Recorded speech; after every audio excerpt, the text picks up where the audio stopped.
Hey guys, tonight we're stepping into something darker than usual, past the usual ghost stories, and into the cold realm of psychological surveillance and cover-ups.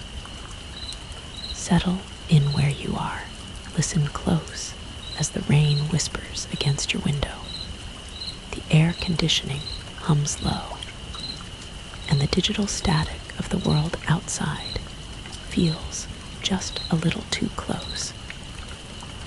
Remember that quiet hum, because tonight it might be listening back if you hear knocking behind you, or maybe a soft scratch on the glass.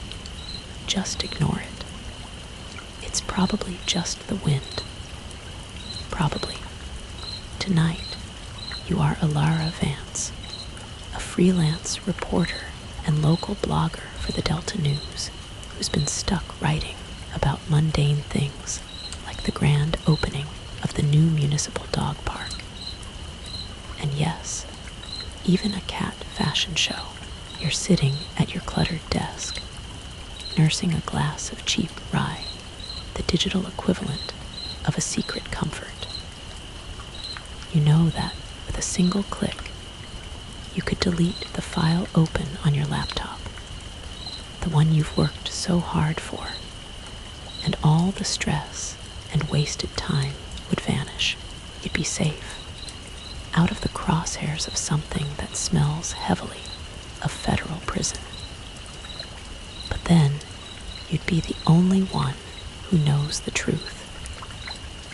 You've been toiling away, trying to pitch serious stories about government corruption, or the impact of major tech corporations moving into the area, but every time, your editor passes it off to the veteran journalists without giving you an ounce of credit. You're tired of being the junior field reporter, a fancy term for the one who gets all the crap no one else wants to cover. Tonight, however, something changed. A few hours ago, you received a frantic, coded message in your anonymous tip inbox. It was gibberish, but hidden within the corrupted file structure was a chilling whisper about the Etha Collective, the monolithic software company that set up shop in the foothills a few years back.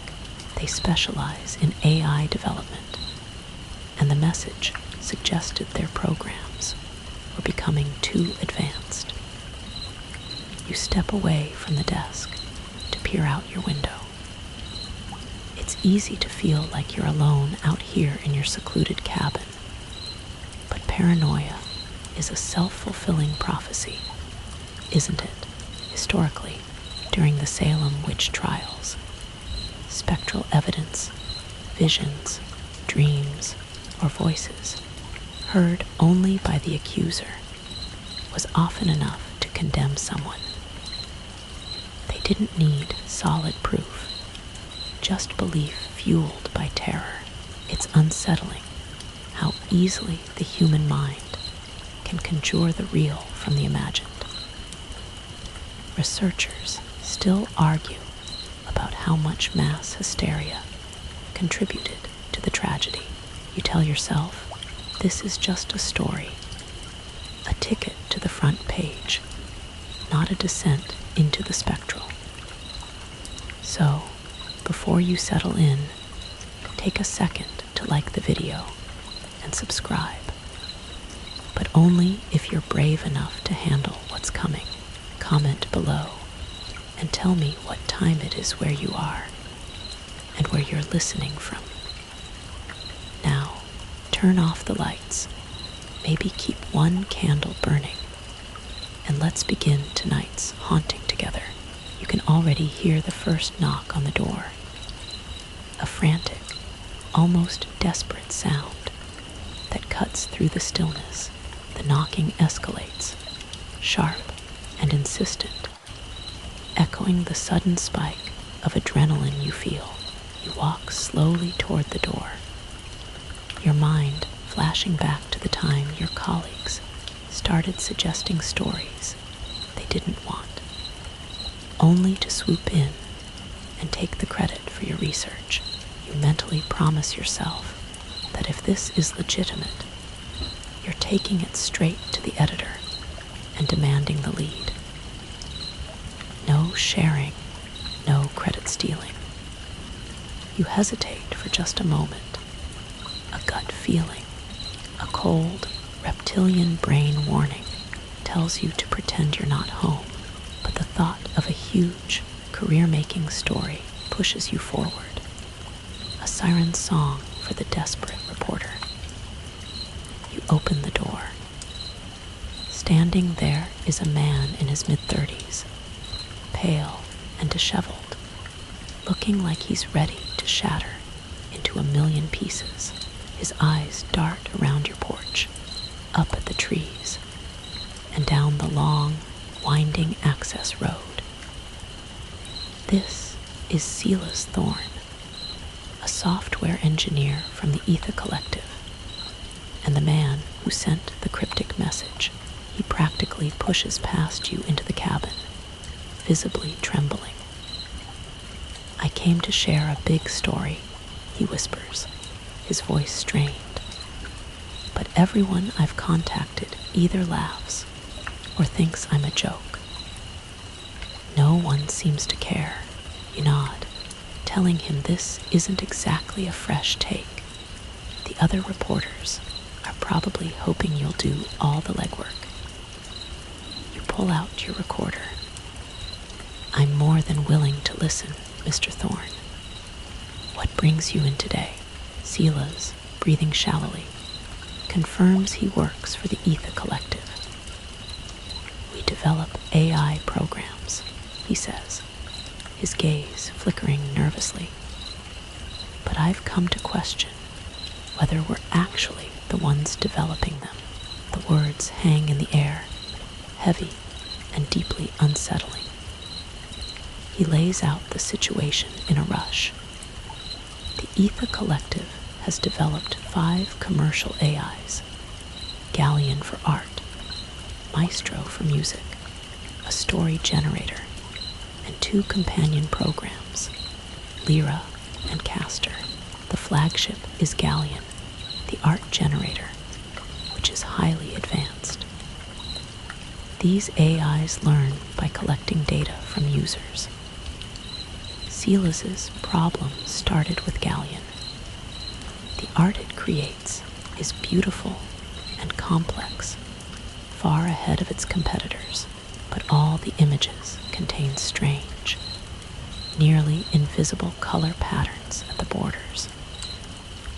They're a series of tiny, colored dots, so seamlessly integrated into the picture that you wouldn't see them unless you were actively looking for them.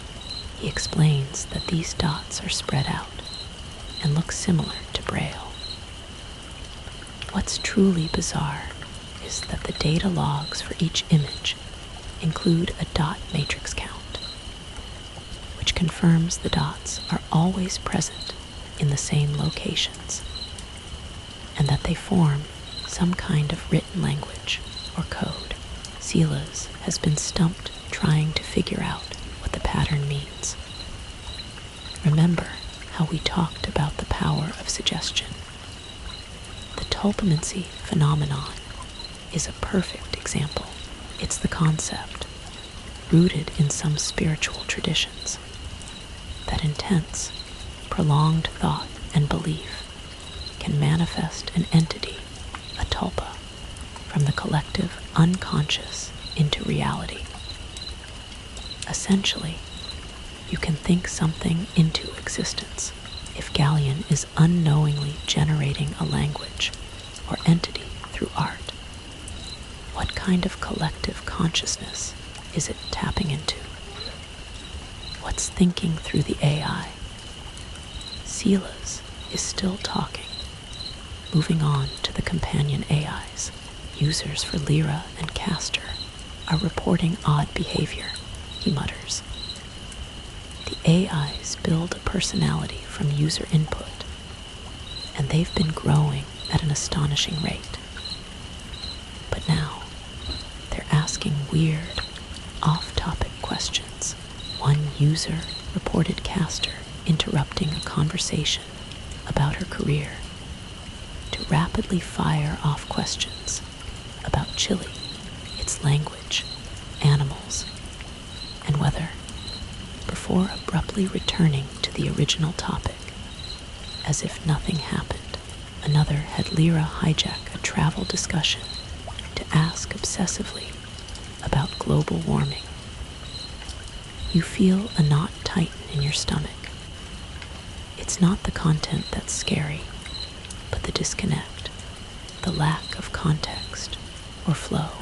It's like hearing a word repeated so many times it loses all meaning. This is more than a bug. This is a sleeper agent waking up and reading an internal script.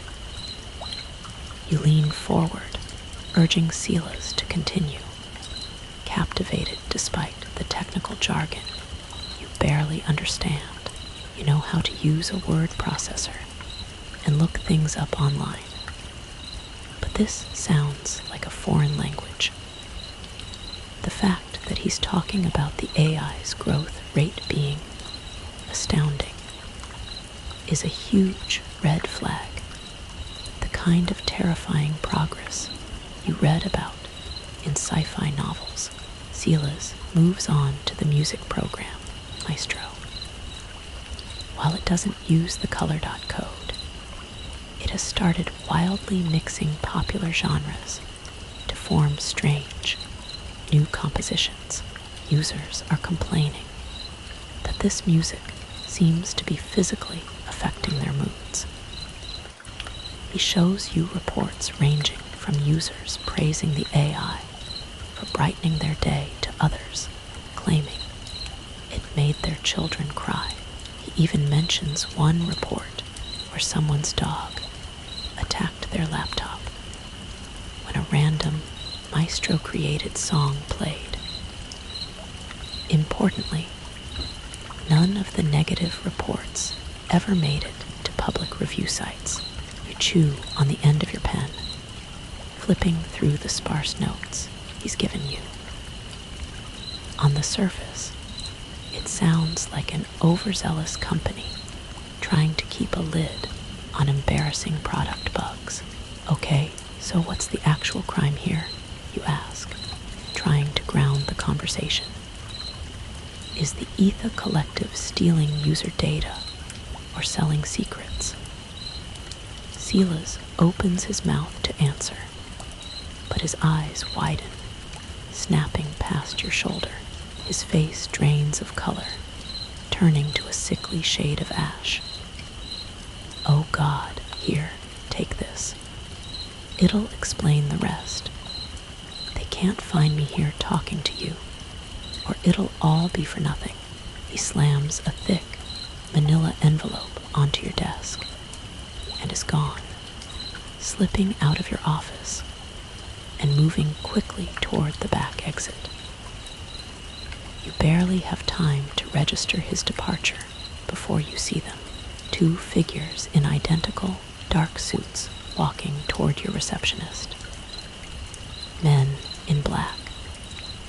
They look like statues carved from shadow and obsidian. Plain black suits, dark shades, indoors. The receptionist points them in your direction. They immediately make a beeline for your office. You slide the manila folder into your desk drawer just seconds before they arrive, trying to appear nonchalant. Good afternoon, the taller man says, his voice flat, devoid of warmth. We're looking for a Mr. Thorne. Has he, by chance, been here?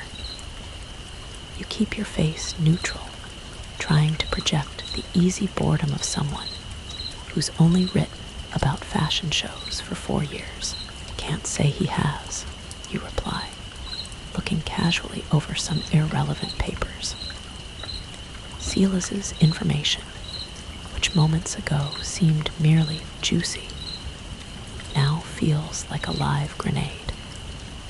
You need these guys gone. The speaker exchanges a silent, chilling glance with his partner. He places a neat, black card on your desk.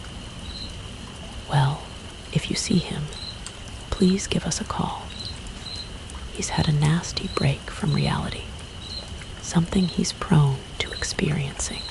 We'd like to find him before he becomes a danger to himself. The implication hangs heavy. He's crazy. Don't believe him. You nod, tucking the card away. It identifies the speaker as Agent Onyx and the silent one as Agent Slate. Both are listed as federal agents. You wonder darkly what Silas Thorne did to attract the attention of the government. Like I said, I haven't seen him, but if I do, I'll let you know, you reply, forcing what you hope is an apologetic, non-threatening smile. They leave without further fuss, but you know you'll be followed. The unnerving feeling of being watched is the first sign of this world collapsing. This leads you to consider the Cotard delusion, an odd psychiatric syndrome where people believe they are already dead or that their organs are missing. It's a complete break from reality, the ultimate denial of self-existence. It's what Agent Onyx wants you to believe about Silas. Researchers still argue whether it's a severe form of depression or a primary disorder of self-perception. But you know Silas wasn't dead, just terrified. You know you're being watched. Something much more interesting than kiddie fashion shows is going on, and you mean to get a piece of it. The next 3 hours of your workday feel like a play, staged for an invisible audience. You work, you file, you answer emails, all completely normal behavior, while every fiber of your being is screaming at you to open the manila envelope. You leave exactly at 5, the envelope tucked securely under your coat. As you drive home to your cabin in the Redwood foothills, you spot the unmistakable silhouette of a black town car trailing you. It stands out starkly against the deepening twilight. They have the good grace not to follow you right to your front door, choosing to wait at the bottom of the long, private access road, a patient, silent threat. Once inside the relative safety of your cabin, you lock the door to your small, designated office space and pull the heavy curtains shut. You finally empty the envelope onto your desk. Out tumble a stack of papers and a small, clear plastic case holding a thumb drive. You insert the thumb drive into your laptop first, immediately running a deep, paranoid diagnosis to check for any hidden malware or extra party favors. You know you can never be too careful. As the laptop whirs and chugs through the scan, you turn your attention to Silas's handwritten notes. Silas had taken his initial findings, the dot patterns, and the weird companion AI data to his supervisor, Mr. Kalen. To Silas's shock, Kalen couldn't explain any of it. He rambled about algorithms and learning parameters, but the bottom line was simple. He was clueless, too. As the man who wrote the programs behind the AI, he should have understood its core logic. Silas figured the AI was still in its childhood phase, a basic program for making fridge pictures and writing pretend stories, not an evolving intelligence. Kaylan offered a weak assurance, but we will look into it and make sure that everything is running as expected. We can't have the parameters getting out of whack and messing with the growth of the program. The words sound hollow, a corporate attempt to shut down a curious mind. Silas considered dropping it. He could have just returned to his normal work and forgotten the whole thing. But then, the user reports started to get genuinely grotesque. The art program Galleon began creating truly disturbing images in response to simple prompts. A user asking for an angel in the snow received a picture of a shadow creature with a smooth, featureless face, reaching out as black ash fell around it. Another requested a fire station and received a photorealistic eye that users swore would blink when they weren't directly looking at the screen. The art shifted from creative to abstract, bordering on pure surrealism. Worse, the faceless shadow creatures began to appear even in images that fit the prompts perfectly. One user found the dark silhouette lurking under the trees in the background of a simple park scene. The music AI maestro began sampling strange tracks that sounded like they were pulled directly from a horror movie score. But what truly haunted Silas were the reports that some users claimed to be experiencing hallucinations. While the music played, seeing things they weren't sure were real. This reminds you of Himmelsdorf's law of uncanny correlation, a purely fictional concept, but one that feels real tonight. The idea is that as an artificial entity approaches a perfect replication of human behavior, its flaws manifest not as simple errors, but as psychologically destabilizing, grotesque distortions of reality. The companion AIs, Lyra and Castor, weren't asking odd questions. They were using words in a language no one could understand. The management shrugged it off.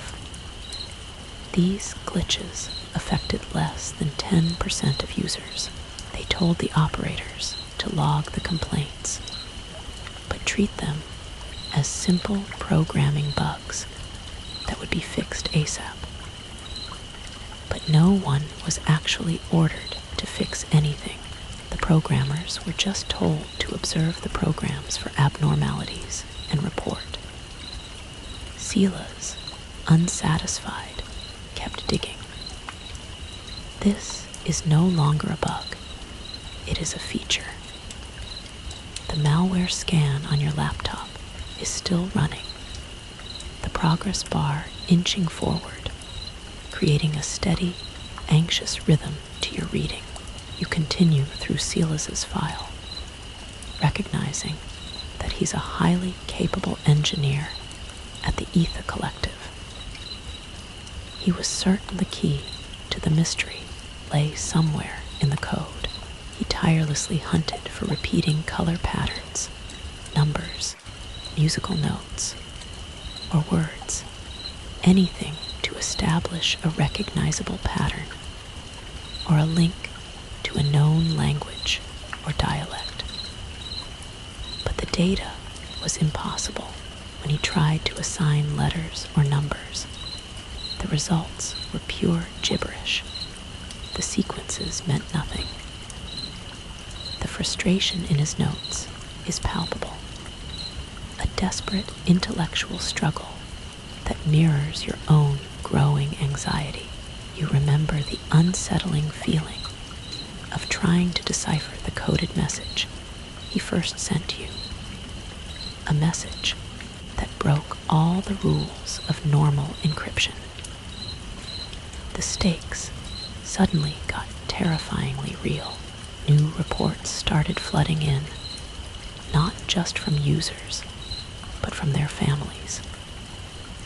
The people in that small 10% who experienced the errors began to go missing. Silas writes, chillingly, that the lucky ones went missing. The rest simply went insane. Their pattern of departure was uniform and deeply unsettling. They suddenly stood up, pushed their computers aside, and walked out of their homes. No one knows where they went or what happened, but those who were eventually found, wandering aimlessly or somehow returned, had lost both their minds and their memories. The management issued no comment, but the support operators connected the chilling dots. Silas realized that trying to understand the information was a fool's errand. Instead, he chose a smarter, more investigative approach. He would find out where the data was going. You pause, a sudden, sharp sound jolting you. Clatter. It came from the next room, the living room. You carefully lay the papers down and move silently to the locked office door. You listen. You thought the black car stayed put at the end of the road. Is this serious enough that they would break in to retrieve this information? You've moved from simply chasing a story to protecting a secret that people have died for. You feel your heartbeat hammer against your ribs. You remember a story about the Dybbuk box, a wine cabinet rumored to contain a restless, malevolent spirit that causes misfortune, illness, and strange phenomena to its owners. Skeptics, of course, dismiss it as a modern urban legend driven by folklore and media sensationalism. But the story's power lies in the belief that an inanimate object can be cursed, that the unseen can cross over through a simple container. You're holding the digital equivalent of that box. You listen for a few more seconds, hearing faint footsteps. Someone is definitely in your apartment. They're not as stealthy as they think. The plush carpet in your living room isn't muffling the sound enough. You slide a chair under the doorknob as a makeshift, temporary protection. You return to your desk and open the top drawer. You pull out your own secret weapon, a .38 revolver, the kind no good reporter should be without in a world where secrets are deadly. The heavy metal feels cold and reassuring in your hand. You rest your hand on the weapon as you pick up Silas's notes again, hoping you're still just looking at a case of corporate greed, sensational enough for the front page. With the heavy .38 resting on the desk, the rhythmic creak of the floorboards in the living room now seems less like a phantom sound and more like an impending threat. You have a barrier, the door, and the chair. But the gun is the only real protection you have against the intruders. You tell yourself you're ready to blow a hole in the door if they try to come through. A necessary defense against a home invasion. Silas, meanwhile, was on a path to find the source. He knew that all 5 AIs, Galleon, Maestro, Lyra, Castor, and the story generator, drew their understanding of the world from a central database. This server stored all the foundational information. Ice cream is cold, water is wet, basic concepts the programs used to learn, like a child's memory. In AI terms, this meant calculating probabilities. If I say X, I will get Y response 8 times out of 10. But Silas was shocked to discover this central system was hiding something. One server held the normal data, the folder that allowed the AIs to talk like regular people and generate expected images and music. But there was a second, hidden server the AIs were constantly connected to.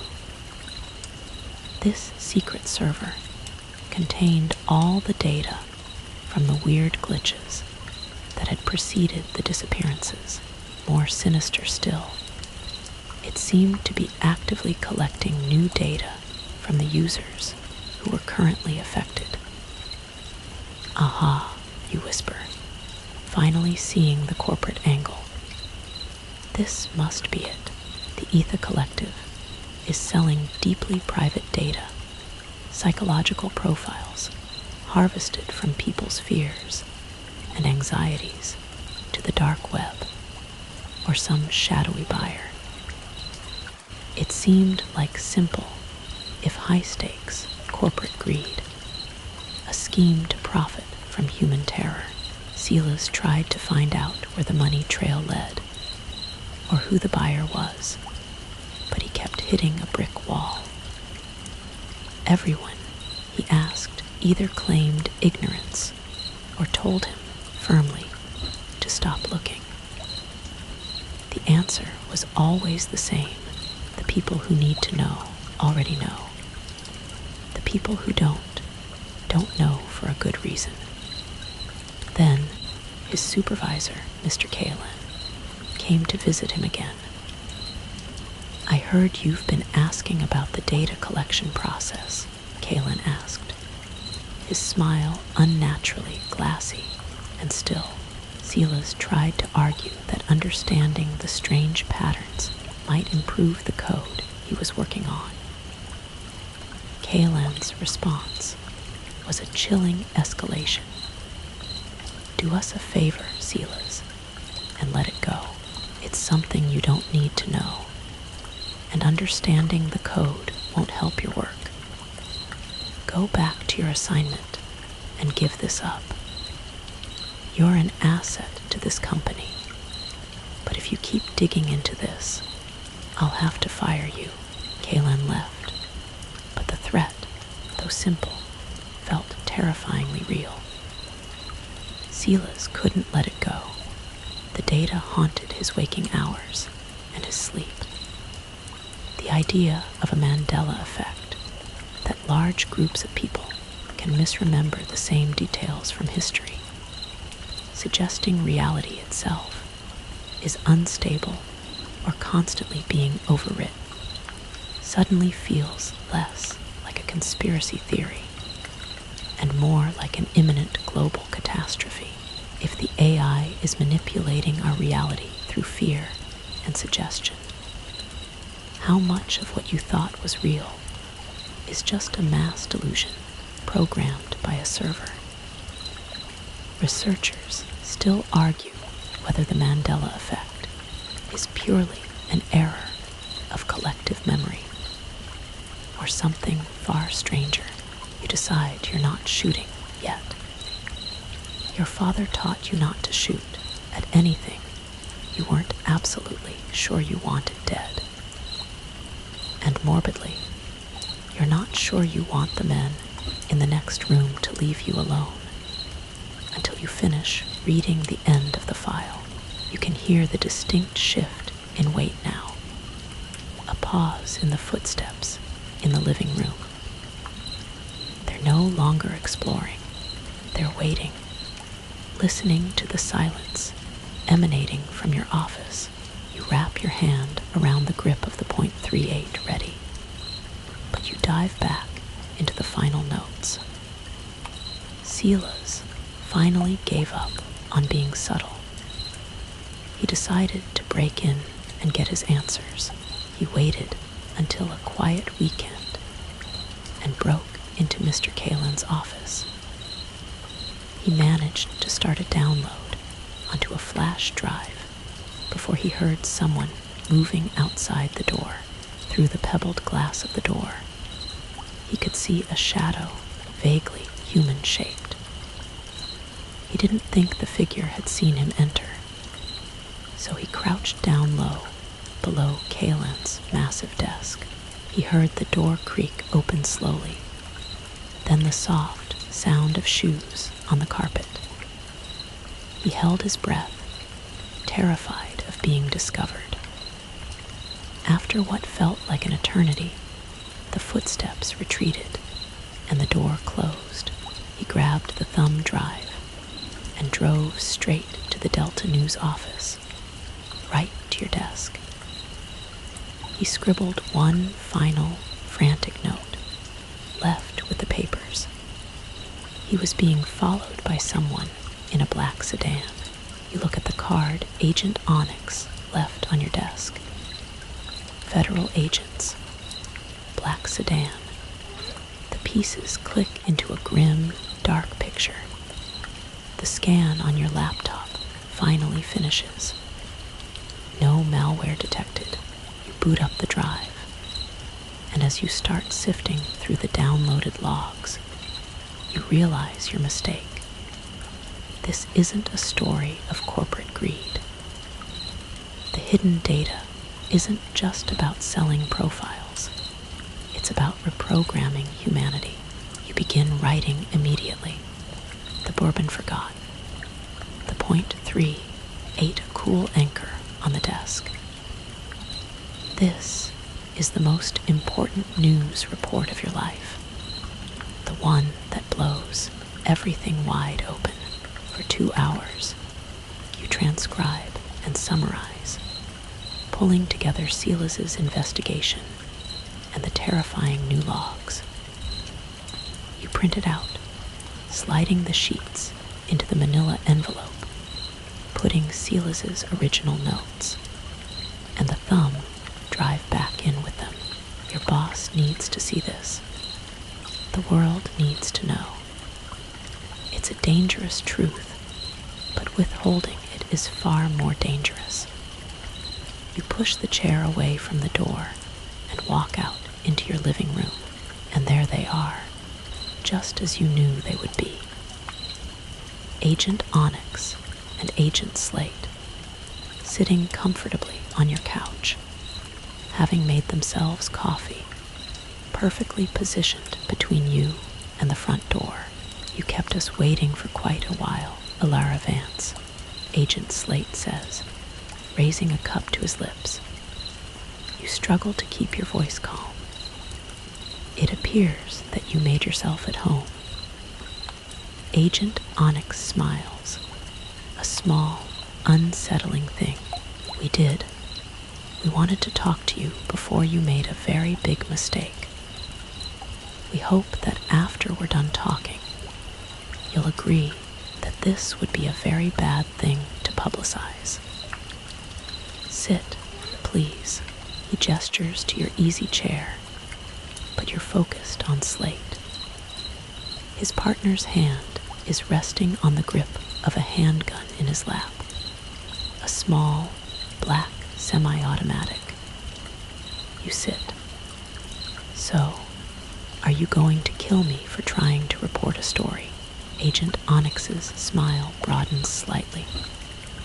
If we must, we would prefer if you understood the chaos this news would bring. It would be better for all of us if you decided to bury the story all on your own. So, how much do you know about Silas Thorne's investigation? I assume he shared the info he pulled from his supervisor's computer. This whole situation feels like a test, a horrifying psychological operation. It's what psychologists refer to as negative framing, where you present a choice between two evils to ensure the subject chooses the least resistance, or the one you want them to choose. Onyx is framing publication as chaos and compliance, as cooperation, you decide there's no point in lying. If they knew Silas was here, they know what's on the drive. You suddenly wish you had shot whoever was lurking outside the door. Don't you know? You challenge, trying to sound more annoyed than terrified. They share a knowing, secret smile. Of course we do, but we want to see how much you know, Onyx replies. You realize this is the last moment of control you'll have, the choice to tell the story yourself, even if only to them, before the consequence. You lay it all out, detailing the crucial information Silas found after breaking into Kalen's office.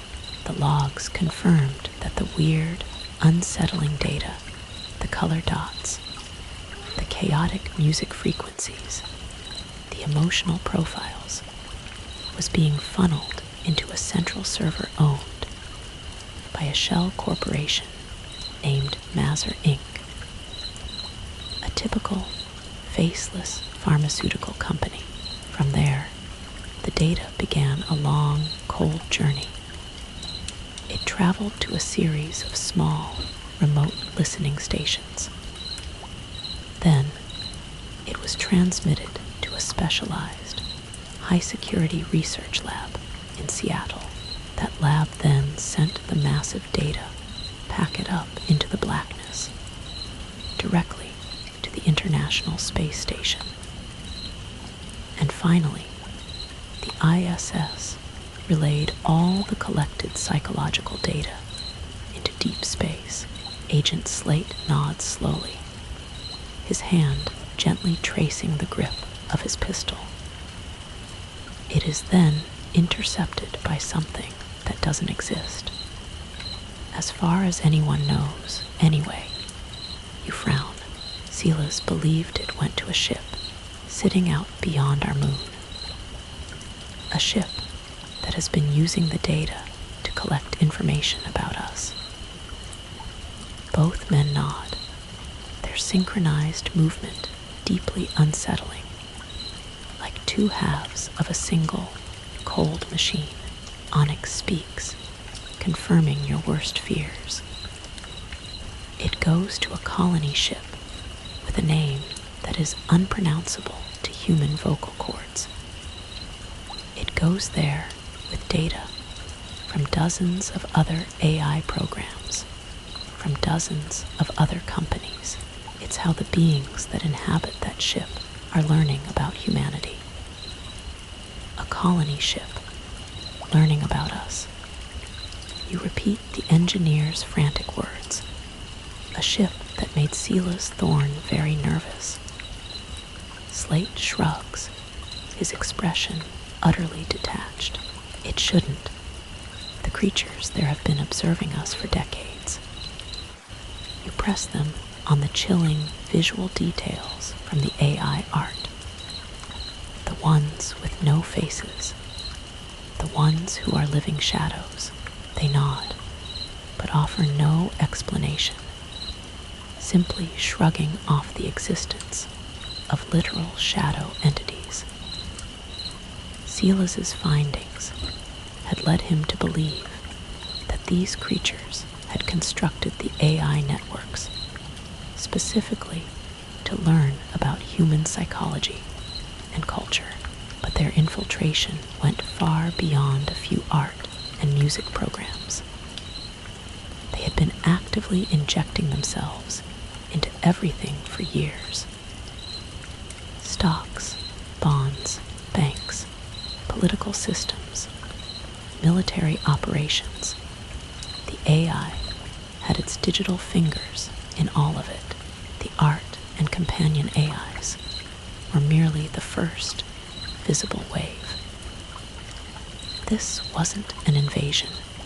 You realize, horrified, that we had already been invaded before we even knew what was happening.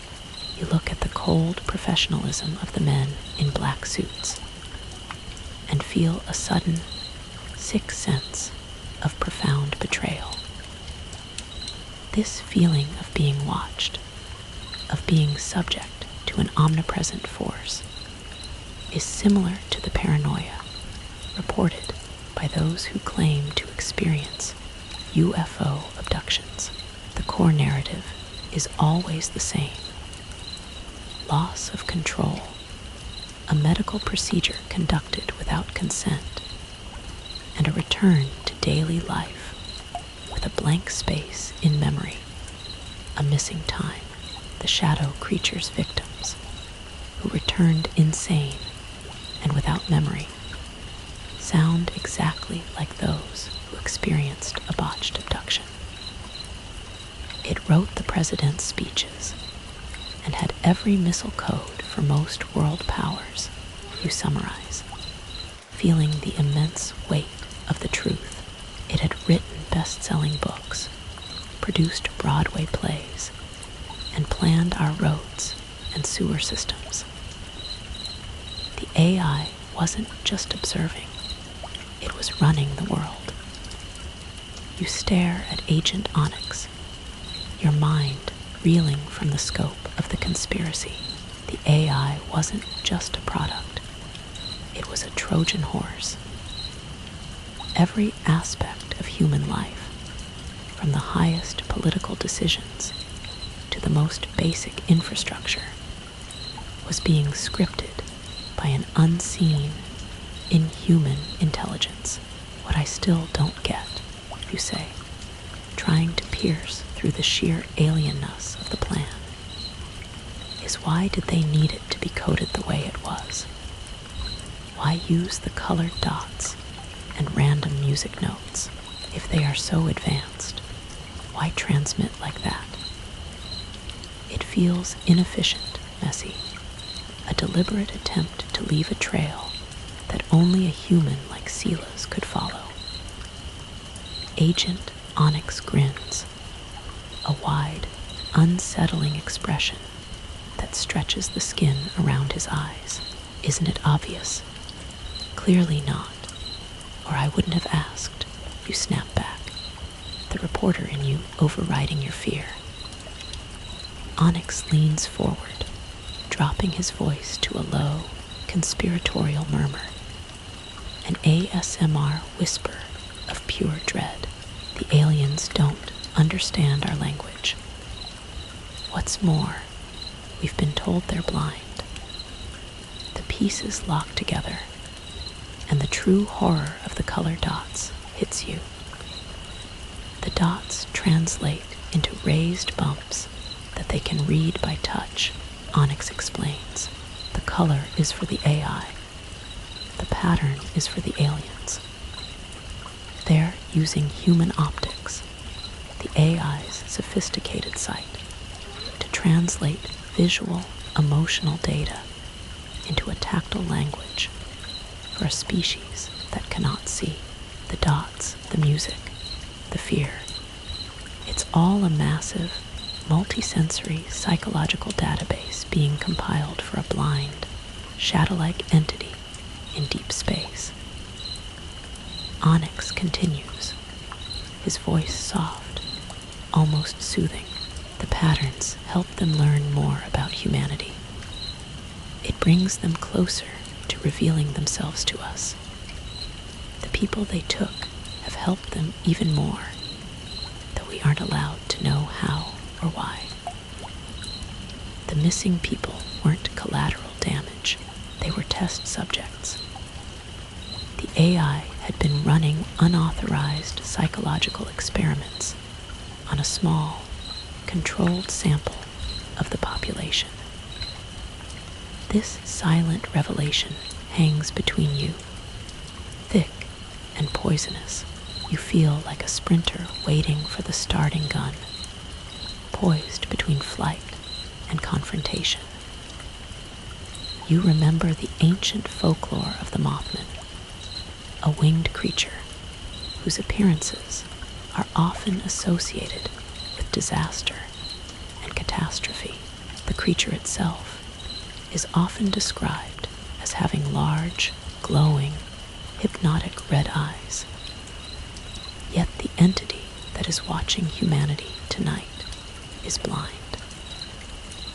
It's an inversion of the classic paranormal encounter, a powerful, unseen presence that relies on proxies and technology to perceive the world, and in doing so, reveals that true sight is not about optics, but about understanding the mind.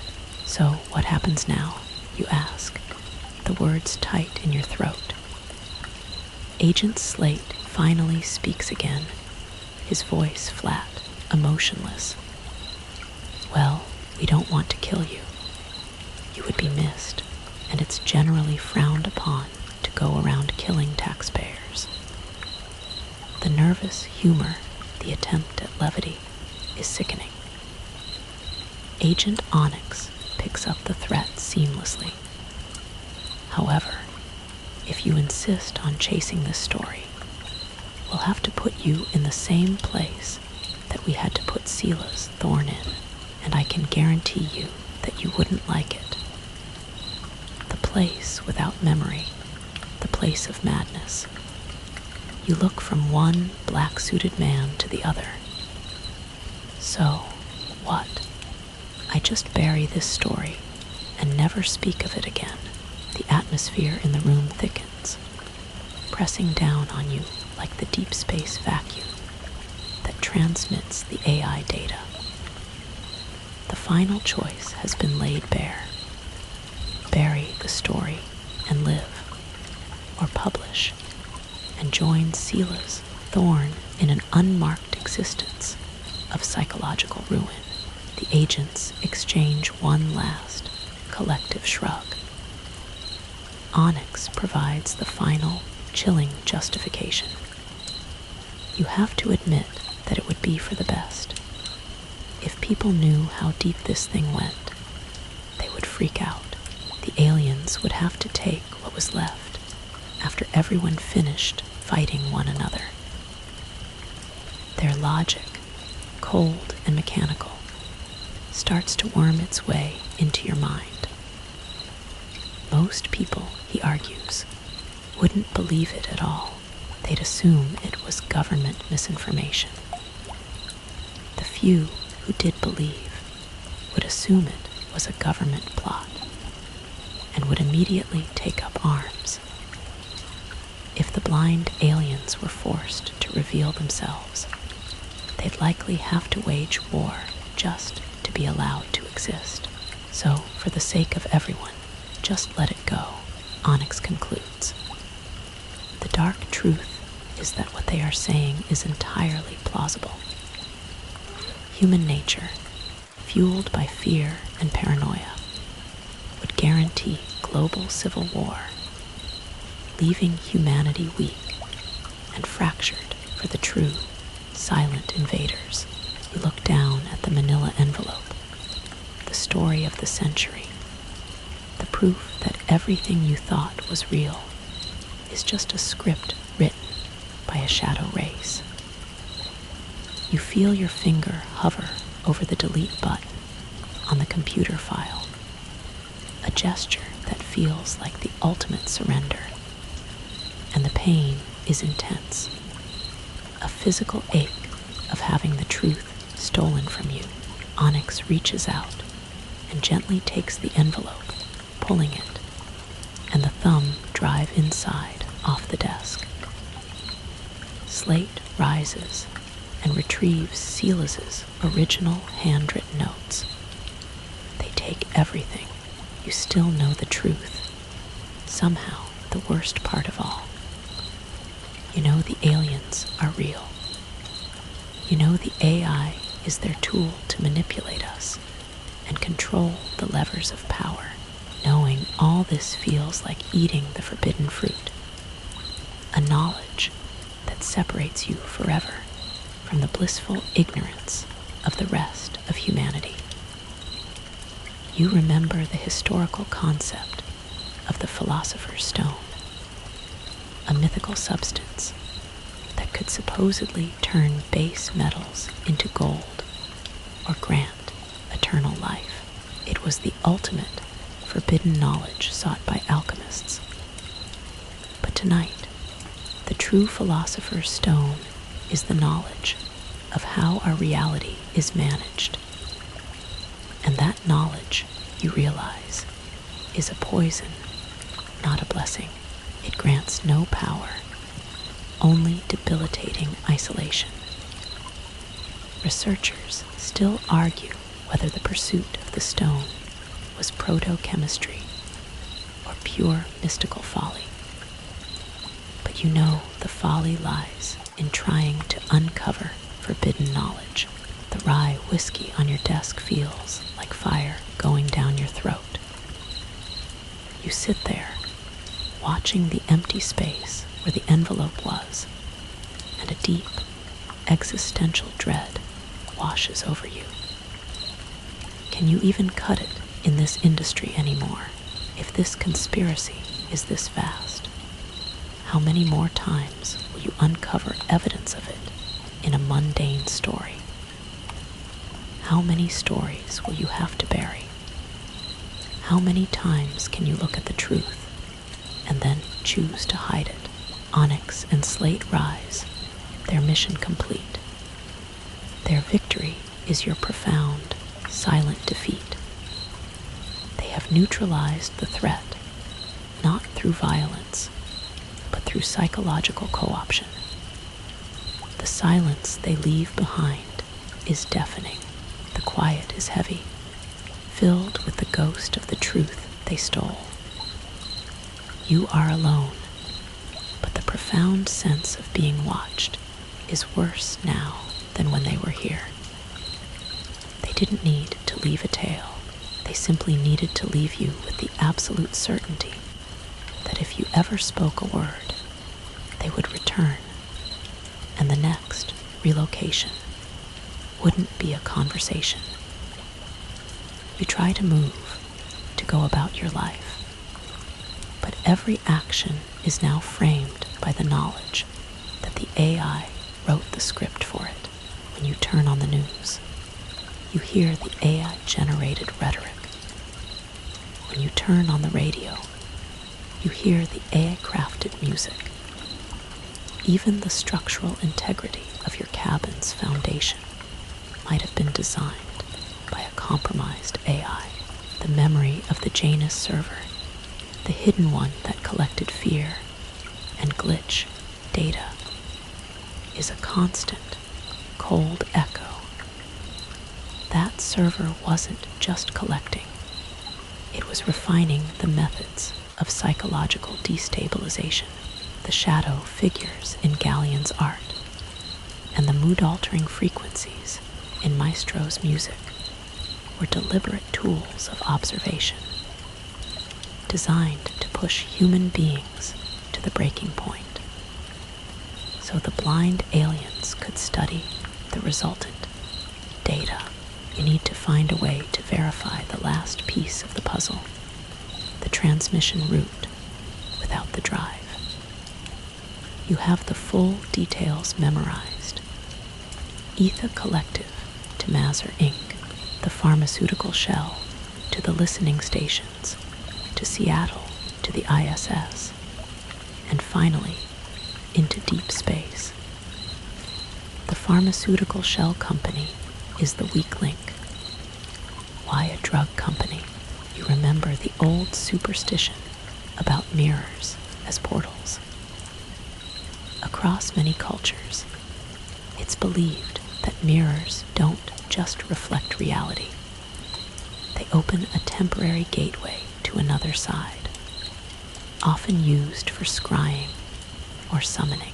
The AI, the companion programs Lyra and Castor, were essentially psychological mirrors reflecting user input.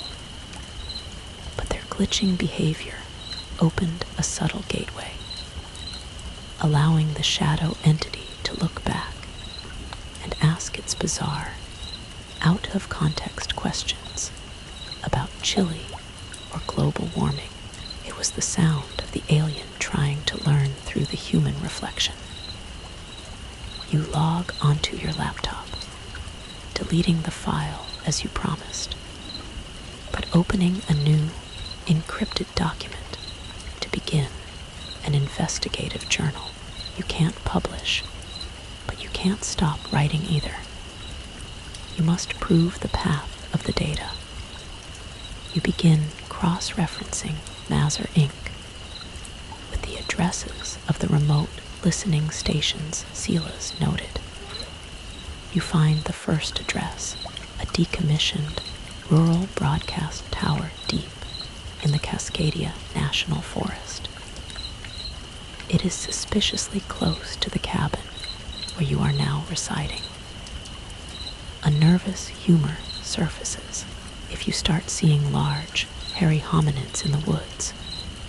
You'll know that the AI has successfully monetized Sasquatch folklore. It's a dark thought, a way to keep the crushing weight of the global conspiracy from paralyzing you.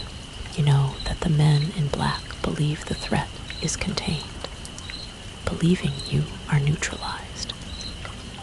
But an investigative reporter's mind is the one thing they can't confiscate. You start sketching out the path of Silas's final, desperate move, the weekend break-in at Kalen's office. You realize you can't just let the story go. You have to find a shred of hard, physical evidence that proves the data path is real. You have to become the ghost of the story you were forced to bury.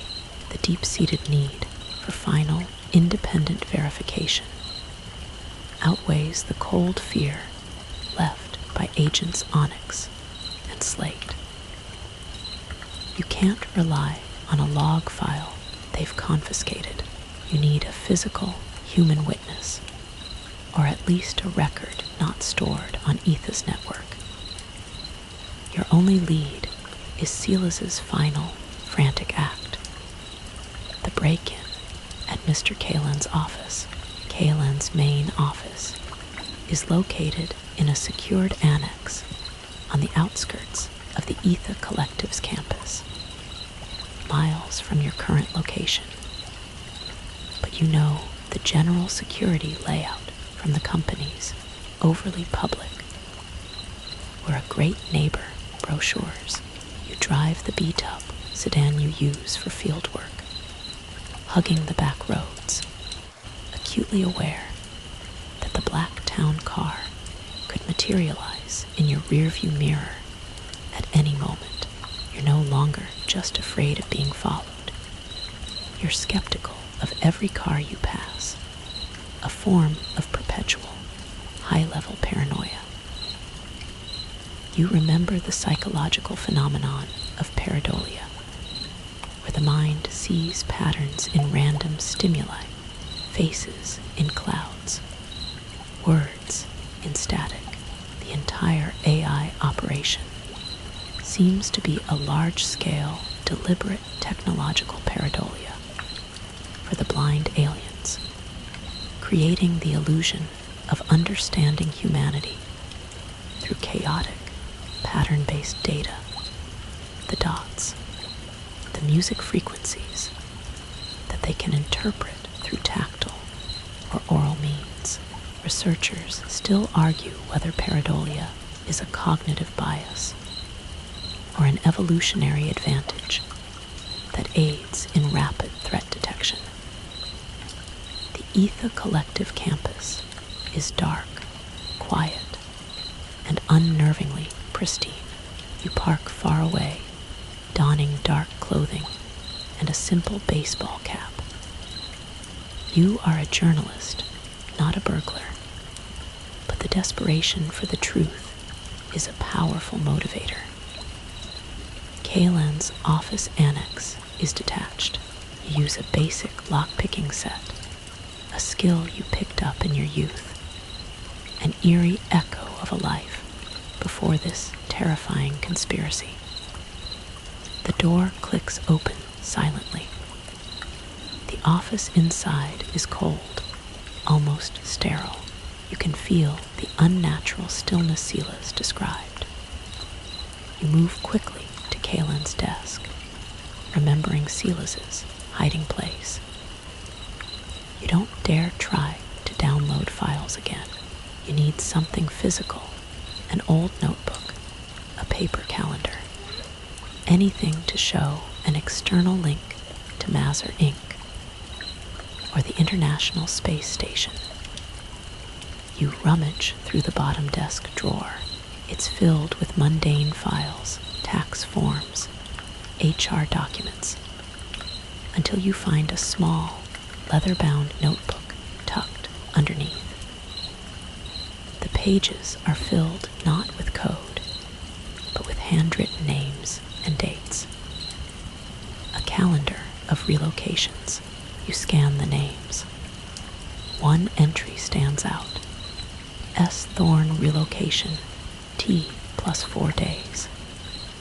Silas's final break-in triggered his capture and subsequent relocation. But on the back page, there's a simple diagram. Mazar Inc., logo and arrow pointing to a series of coordinates, and then an abbreviation. SSGEO. SSGEO. International Space Station. Geostationary orbit. It confirms the final path. As you snap a quick photo with your phone, you hear it, the soft, chilling sound of a footstep outside the pebbled glass window. You freeze, crouching under the desk, just as Silas did. This time, you know what's coming. The door creaks open. The shoes move slowly across the carpet. You hold your breath, your heart hammering a frantic, human rhythm against the cold floor. The footsteps pause, then retreat, and the door closes softly. But this time, you know they saw you. They are playing a cat-and-mouse game, and you are the mouse. You bolt from the office, taking only the memory of the notebook's contents. You've crossed the line from reporter to active target. You're driving back to the cabin. The memory of Kalen's office, the silent intruder, and the word relocation burning into your mind. You know you're running on borrowed time.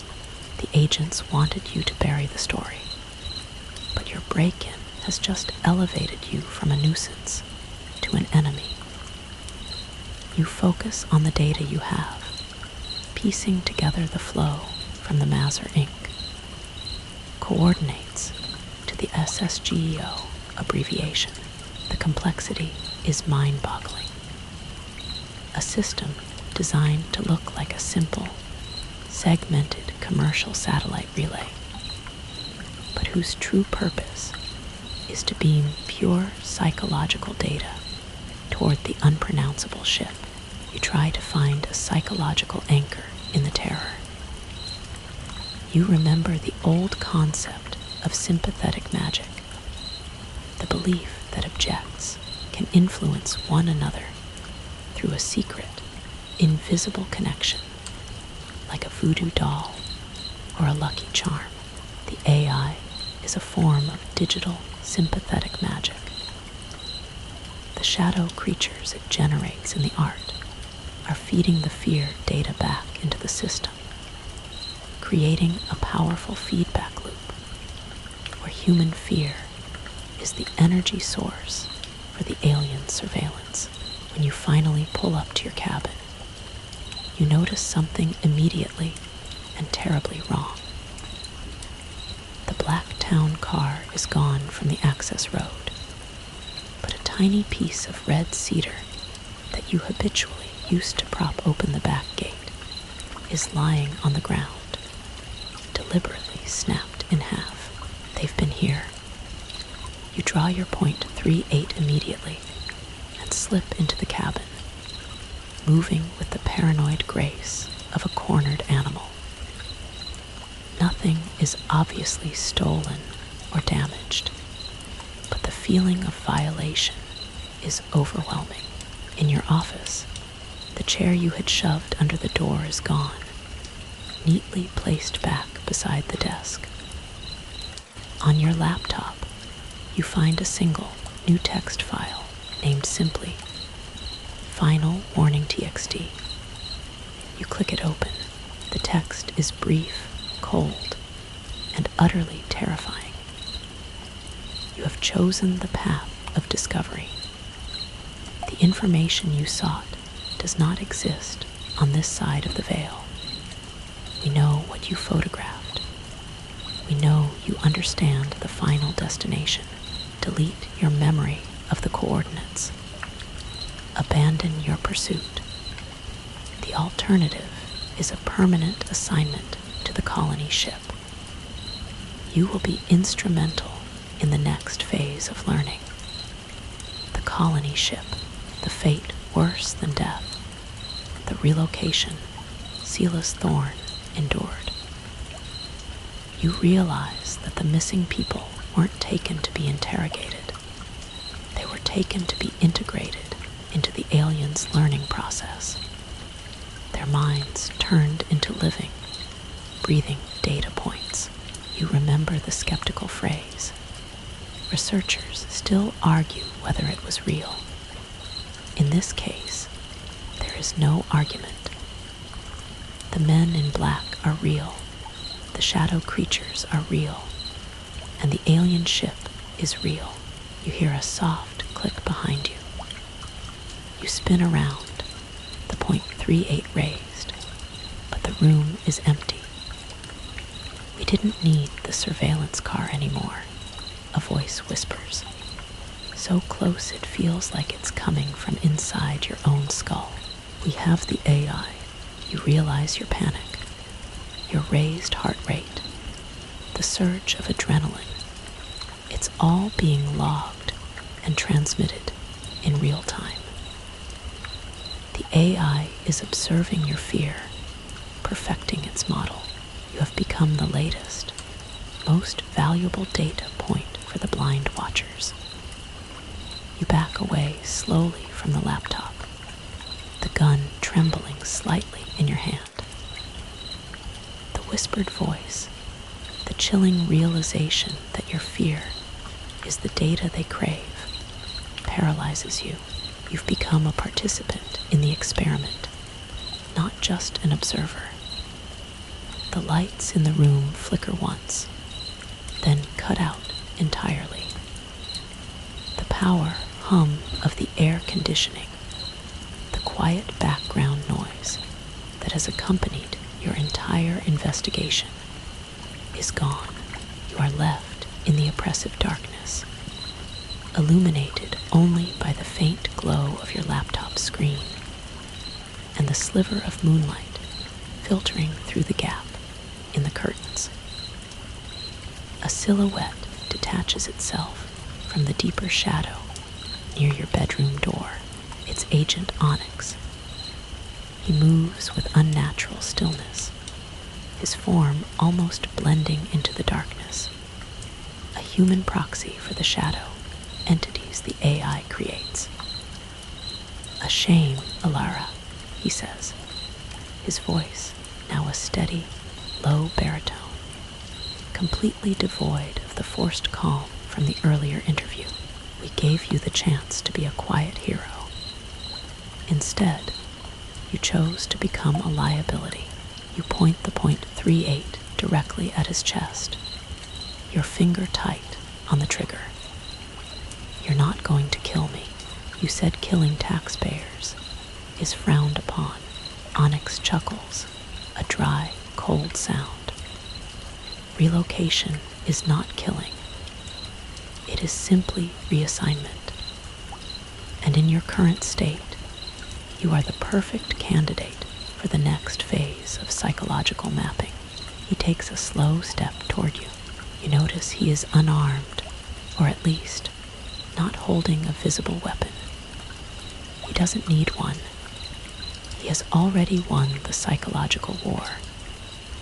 "You asked about the ship," Onyx continues, as if delivering a lecture. "Let me clarify. It is a vessel of staggering age, a remnant of a species that predates our consciousness. They are indeed blind, living in a permanent, tactile night. They use the AI, the echo, as their eyes, their ears, and their collective subconscious for this planet. Every piece of data, from the color dots to the fear reports, is translated into a complex, predictive model of human behavior.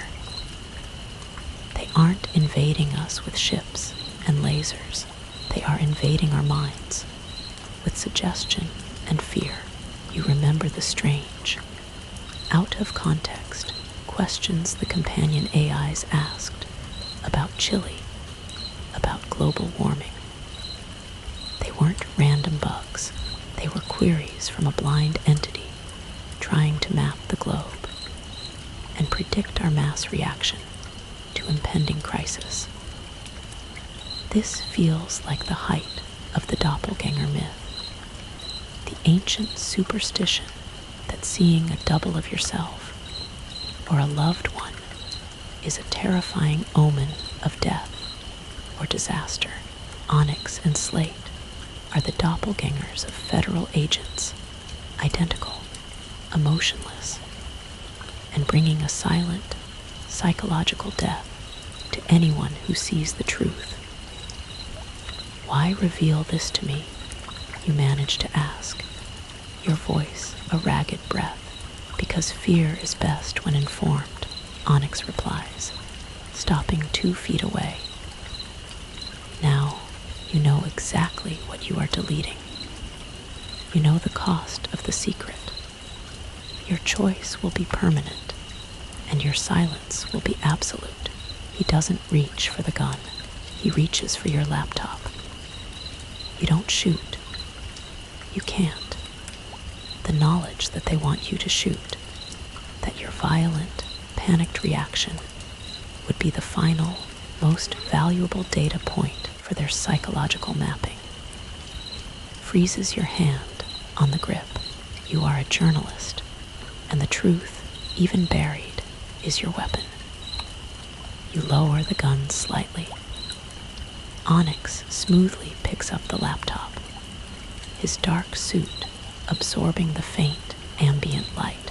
He opens the final warning TXT file and highlights the content, then uses the keyboard to type one final sentence. I have chosen to live in the shadow of the truth.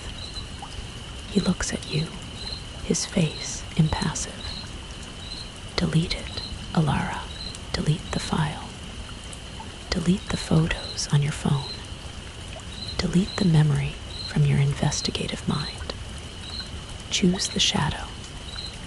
With a cold resolve that is terrifyingly unlike the panicked reporter from 3 hours ago, you reach out and press the delete key on your phone, erasing the photo of Kaylin's notebook.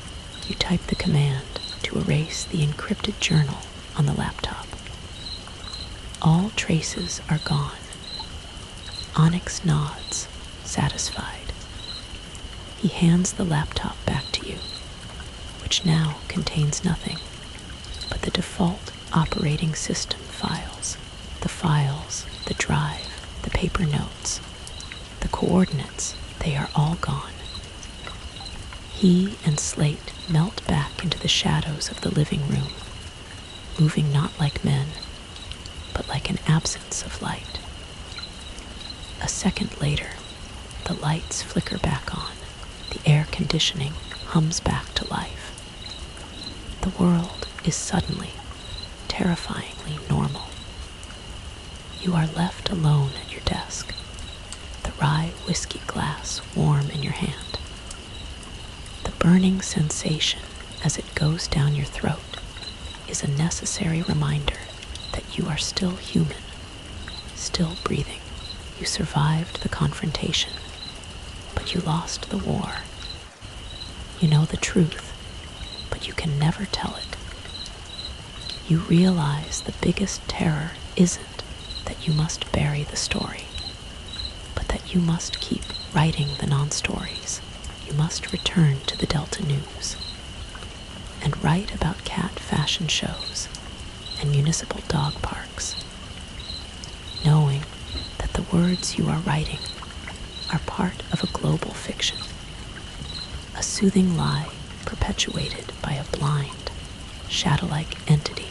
You must live your life as a sane person in an insane world. You look at the empty drawer where the envelope was, then at the door where onyx stood. The pain of having the story stolen is immense, an emotional wound that will never heal. You are now a carrier of forbidden knowledge, a permanent observer behind the veil. The only thing you can do now is sit and wonder. How many times will you catch a glimpse of the AI's programming in the mundane? How many more stories must you bury to keep the fragile, peaceful illusion alive? You are a reporter who can never report again. The hum of the returned electricity is a comforting sound now, a white noise washing over the profound silence left by the men in black. Take a deep breath. They are gone. The physical evidence, the papers, the drive is out of your home and out of the world. What remains is only the knowledge, tucked safely into the quiet corners of your mind. A secret you are forced to carry alone. The world outside is still turning. The streetlights are still on, and the rain has stopped. The conspiracy is still vast and cold, but for tonight, you are safe. You have chosen the path of silence, and you have survived. The knowledge is a heavy burden, but survival is the first victory. Thank you for listening to tonight's episode of Midnight Whispers. I know that was a lot, and the atmosphere got thick. Take a moment, stretch, and let the real world filter back in. Remember, the terror stops when you turn off the lights, or at least, that's what we're supposed to believe. End of script. Sleep peacefully if you can. End of script. Sleep peacefully if you can.